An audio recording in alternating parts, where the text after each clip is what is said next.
நோன்பை முறிக்கக்கூடிய காரியங்கள். இது இல்லை, இதை செய்தால் நோன்பு முறிந்துவிடும். என்ன மிகப்பெரிய பாவம் ரமதானுடைய மாதத்தில் தனக்கு ஹலாலான மனைவியோடு இணைவது.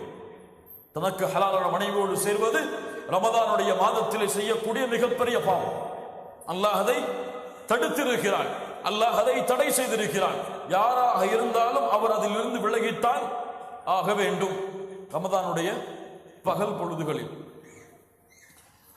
அப்படி அவர் செய்தால், அப்படி அவர் சேர்ந்து விட்டால் இவருக்கு இரண்டு சட்டங்கள் இருக்கிறது. ஒன்று, அந்த நோன்பு அவருக்கு முறிபட்டு விடும், அவர் அந்த நோன்பை மீண்டும் நோக்க வேண்டும். இன்னொன்று, அவருக்கு கஃபாரா இருக்கிறது, அதற்குரிய பரிகாரம் இருக்கிறது. இந்த பரிகாரம் எதோடு தான்? அந்த நோன்பை மீண்டும் நோக்க வேண்டும் என்ற சட்டத்தோடு தான். என்ன பரிகாரம்? இமாம் புகாரி, முஸ்லிம் ரஹ்மஹுல்லாஹ் அவர்கள் பதிவு செய்கிறார்கள். ஒரு மனிதர் அல்லாஹ்வுடைய தூதரிடத்திலே வருகிறார். நல்ல ஹதீஸ். ஹலக்து யா ரசூலல்லாஹ், அழிந்து விட்டேன் அல்லாஹ்வுடைய தூதரே. என்ன செய்தாய், அழிந்து விட்டாய் என்று சொல்கிறாய்? அல்லாஹ்வுடைய தூதர் கேட்டார்கள். அந்த நபித்தோழர் சொன்னார், வகஅது அலா இம்ரஅதி ஃபி ரமதான், ரமதானுடைய பகல் பொழுதில் என் மனைவியோடு சேர்ந்து விட்டேன். அல்லாஹ்வுடைய தூதர் ஸல்லல்லாஹு அலைஹி வஸல்லம் சொன்னார்கள், தஸ்ததிஉ துஅதிக ரகபா, ஒரு அடிமையை விடுதலை செய்வதற்குரிய சக்தி இருக்கிறதா?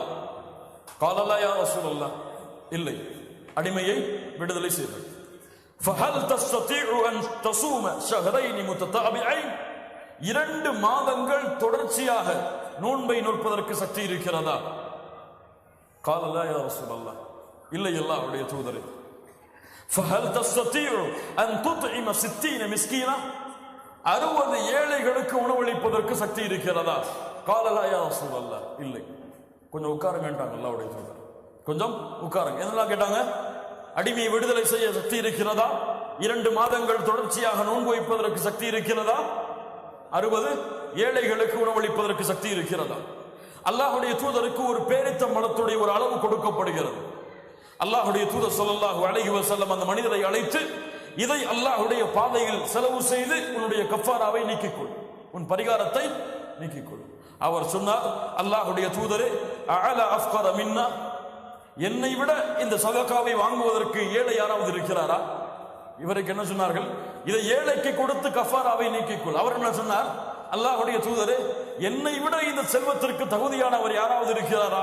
ஃபதஹிகன் நபியு ஸல்லல்லாஹு அலைஹி வஸல்லம், இதை கேட்டவுடன் முஹம்மது ரசூலுல்லாஹ் சிரித்தார்கள் ஸல்லல்லாஹு அலைஹி வஸல்லம், தங்களுடைய கடவாய்ப்பல் தெரியும் அளவிற்கு. கால அத்இமுஹு இயாக், இதை கொண்டு உன்னுடைய குடும்பத்திற்கு உணவளித்து விடு என்று அல்லாஹ்வுடைய தூதர் அவருக்கு அனுமதி கொடுத்தார்கள்.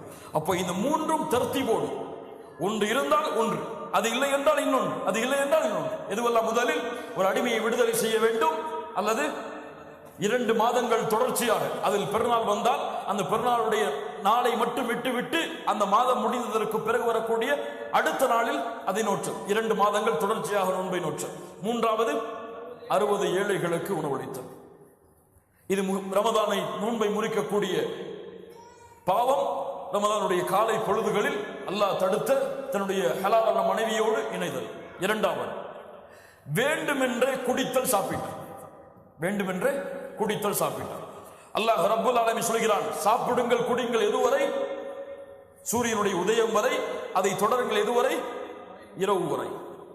அப்போ யார் வேண்டுமென்றே குடிக்கிறாரோ, சாப்பிடுகிறாரோ, அவர் குடித்த சாப்பிட்ட மாத்திரத்திலேயே அந்த நோன்பு முடிந்துவிடும். அவருக்கு கடமை கதா, அந்த நோன்பை மீண்டும் அவர் கதா செய்ய வேண்டும் ரமதான் அல்லாத மாதத்தில். ஆனால் மறதியில் ஒருவர் குடிக்கிறார், மறதியில் சாப்பிடுகிறார், இவருக்கு சட்டம் என்ன? இவருக்கு நோன்பு முடியாது. அல்லாஹ்வுடைய தூதர் ஸல்லல்லாஹு அலைஹி வஸல்லம் சொன்னார்கள், மன் நஸிய வ ஹுவ ஸாயிம், அவர் மறந்து நோன்பாளியாக இருக்கிறார், ஃபஅகல அவ் ஷரிப, குடிக்கிறார், சாப்பிடுகிறார், ஃபல்யுத்திம்மு ஸௌமஹு, அவர் நோன்பை முழுமையாக்கட்டும். ஏன்? ஃபஇன்னமா அத்அமஹு அல்லாஹு வ ஸகாஹு, அவருக்கு அல்லாஹ் தான் உணவளிக்கிறான், அல்லாஹ் தான் தண்ணீர் கொடுக்கிறான். சுப்ஹானல்லாஹ். இது அல்லாஹ் யாருக்கு நாடுகிறானோ அவர்களுக்கு கொடுக்கக்கூடிய அருள். நோன்பிலே மறதியிலே தண்ணீரை கொடுத்தல். ஒருவர் வேணும்னு தண்ணீரை குடிச்சிட்டு அல்லாஹ் உணவளிக்கிறான்னு சொல்லக்கூடாது, அல்லாஹ் தண்ணி விட சொல்லக்கூடாது. அந்த மாதிரி யாராவது அப்படி குடித்து சாப்பிட்டு கொண்டிருந்தால் அவரை நோன்பாளி என்று ஞாபகப்படுத்த வேண்டும். அல்லாஹ் சாப்பாடு கொடுக்கலாம், அல்லாஹ் தண்ணி கொடுக்கலாம், குடிக்கணும்னு சொல்லக்கூடாது. இந்த இரண்டும் யார் வேண்டுமென்றே சாப்பிடுகிறாரோ குடிக்கிறாரோ அவருக்கு நோன்பு முறிந்துவிடும். மறதிகள் செய்தால் அவருக்கு நோன்பு முறியாது, அவர் அந்த நோன்பை தொடரலாம். மூன்றாவது, தன்னுடைய இயற்கை ஆசைகளை தங்களுடைய இயற்கை செயல்பாடுகள் அல்லாத வேறு செயல்பாடுகள் மூலமாக வெளியாக்குது. புரிந்து கொள்ளுங்கள், இயற்கை ஆசைகளை இயற்கை வழிகள் அல்லாத வேறு வழிகளில் வெளியாக்குதல். இது எப்போது நிகழ்கிறதோ அப்போது நோன்பு முறிந்துவிடும். இவருக்கு கபா கடமை. இவர் நோன்பை மீண்டும் நோக்க வேண்டும். ஏன்? நோன்பு மனோ இச்சைகளை விட்டு அவனை பாதுகாக்கக்கூடியது, ஆசாபாசங்களை விட்டு பாதுகாக்கக்கூடியது. நாளை மறுமைகளில் நோன்பும் குர்ஆனும் அவனுக்கு சாட்சி சொல்வதற்காக வரும். நோன்பு என்ன சொல்லும்? யா அல்லாஹ், உணவை தடுத்துக் கொண்டான், மனோ இச்சைகளை ஆசாபாசங்களை அசிங்கங்களை செய்வதிலிருந்து தன்னை தடுத்துக் கொண்டான் ரமதானுடைய மாதத்தில். அதனால் யா அல்லாஹ் இவருடைய சிபாரிசை அங்கீகரி.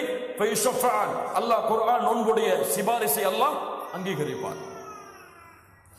இந்த நேரங்களில் மனைவியோடு கூடுதல் அல்லாத மற்ற செயல்பாடுகளை செய்யலாம். முத்தமிடுதல் அது போன்ற சாதாரண காரியங்களை மனைவியோடு செய்வது அனுமதிக்கப்பட்டது. அல்லாஹ்வுடைய தூதர் ஸல்லல்லாஹு அலைஹி வஸல்லம் அதை செய்திருக்கிறார்கள். இந்த காலங்களில் ஒருவர் ஜுனூப் அடைகிறார், குளிப்பு கடமையாகக்கூடிய நிலைமையை இரவிலே அடைகிறார். ஆனால் இவர் இரவிலே அசந்து உறங்கி சஹரை அடைந்து விட்டார். சஹரம் முடிந்து விட்டது. ஆனால் இவர் குளிப்பு கடமையான நிலைமையில் தான் இருக்கிறார். இவருக்கு நோன்பு கூடுமா கூடாதா? அல்லாஹ்வுடைய தூதர் ஸல்லல்லாஹு அலைஹி வஸல்லம் ஜுனூபுடைய நிலையிலேயே சஹரை அடைந்திருக்கிறார்கள். அதற்கு பிறகு குளித்து நோன்பை நோற்றிருக்கிறார்கள். அதனால் இந்த நிலைமையில் இருந்தால் அவருக்கு நோன்பு கூடும். இது நோன்பை முறிக்கக்கூடிய காரியம் அல்ல. நான்காவது, வேண்டுமென்றே வாந்தி எடுத்தவருக்கு நோன்பு முடிந்துவிடும். தன்னை அறியாமல் ஏற்பட்டால் நோன்பு முறியாது. ஐந்தாவது, ஹைத் நிஃபாஸ், பெண்களுடைய அந்த பருவ காலங்கள். இந்த பருவ காலங்களில் அவர்களுக்கு நோன்பு வைப்பது கடமை கிடையாது, நோன்பு வைப்பது கூடாது. அவர்களுக்கு எப்போது இந்த நிலைமை வருகிறதோ அப்போது அந்த நோன்பு முறிந்துவிடும். அவர்களுக்கு இந்த நிலைமை அவர்களுடைய இஃப்தாரை முடிப்பதற்கு 5 நிமிடத்திற்கு முன்னால் வந்தாலும் அந்த நோன்பு முறிந்துவிடும். அந்த நோன்பை அவர்கள் கபா செய்ய வேண்டும். ஹைதுக்கும் நிஃபாஸிற்கும் கபா உண்டு, தொழுகைக்கு கபா இல்லை. ஆயிஷா ரலியல்லாஹு அன்ஹா அவரிடத்தில் கேட்கப்பட்டது. ஆயிஷா ரலியல்லாஹு அன்ஹா அவர்களே, தொழுகைக்கு கபா இல்லையா, நோன்பிற்கு மட்டும்தான் கபாவா? ஆம், அப்படித்தான் அல்லாஹ்வுடைய தூதர் ஸல்லல்லாஹு அலைஹி வஸல்லம் எங்களை ஏவினார்கள். நோன்பிற்கு கபா உண்டு, அதை மீண்டும் நோக்க வேண்டும். ஹைத் நிஃபாஸுடைய காலத்தில் இருந்தால் தொழுகைக்கு கிடையாது. பயணத்திலோ நோயிலோ இருந்தால் இவர் நோன்பை விடுவதற்கு அனுமதி இருக்கிறது.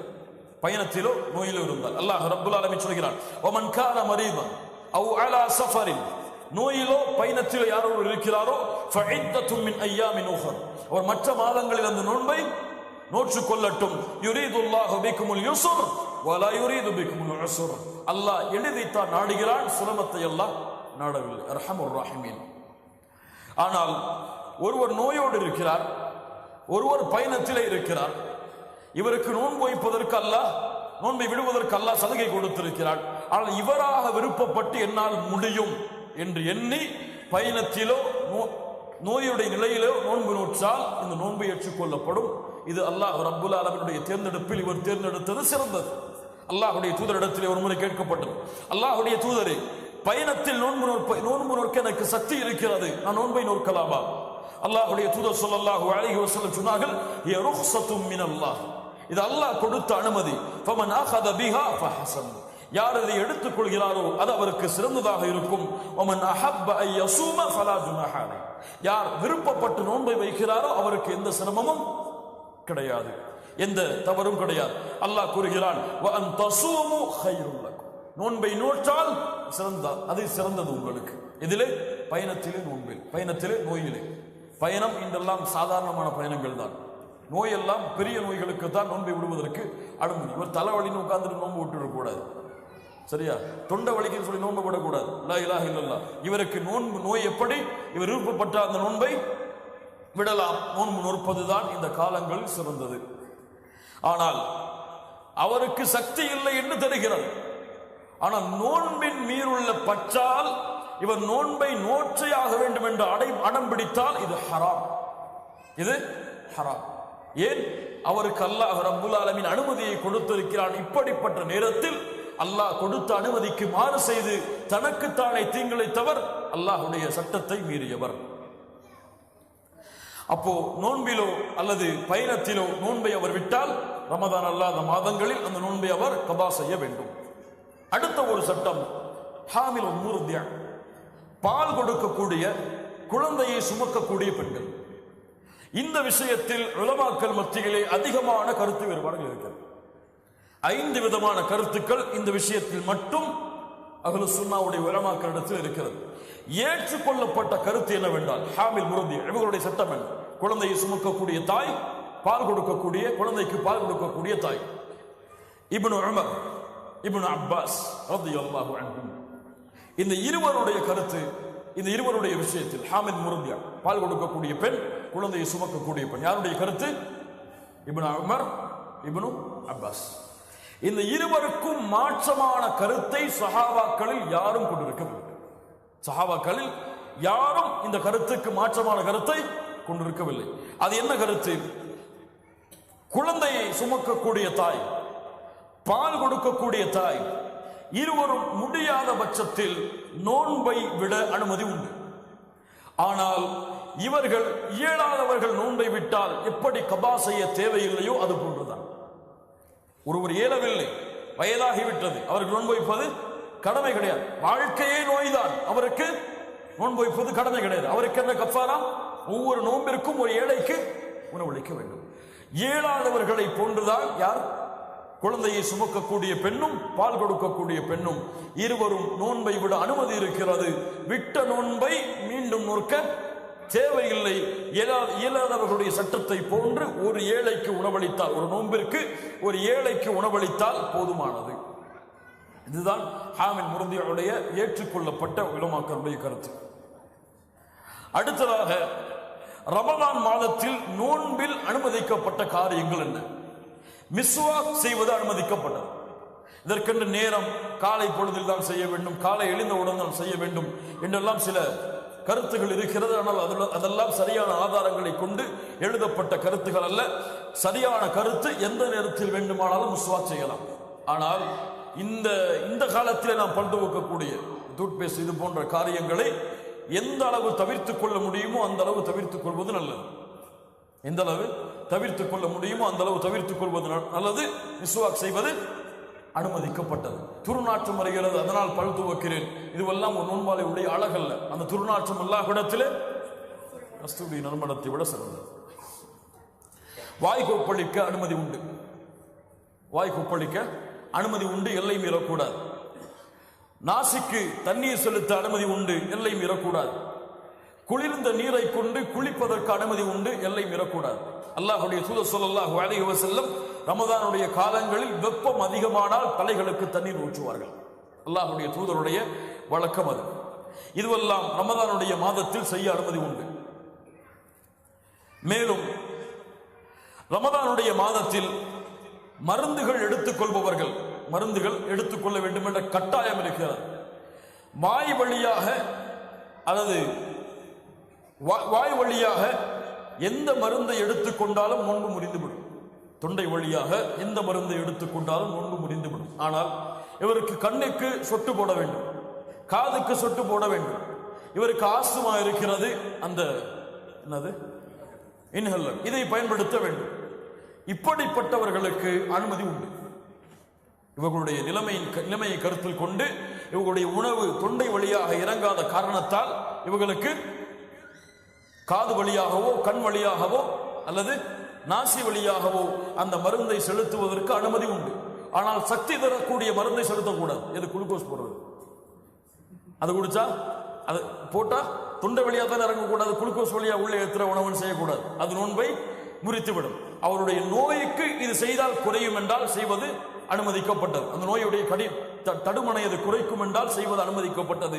ஆனால் அதை தவிர்த்துக் கொள்ள முடியும் என்றால் தவிர்த்துக் கொள்வதுதான் சிறந்தது. இது நோன்பு காலங்களில் அனுமதிக்கப்பட்டது.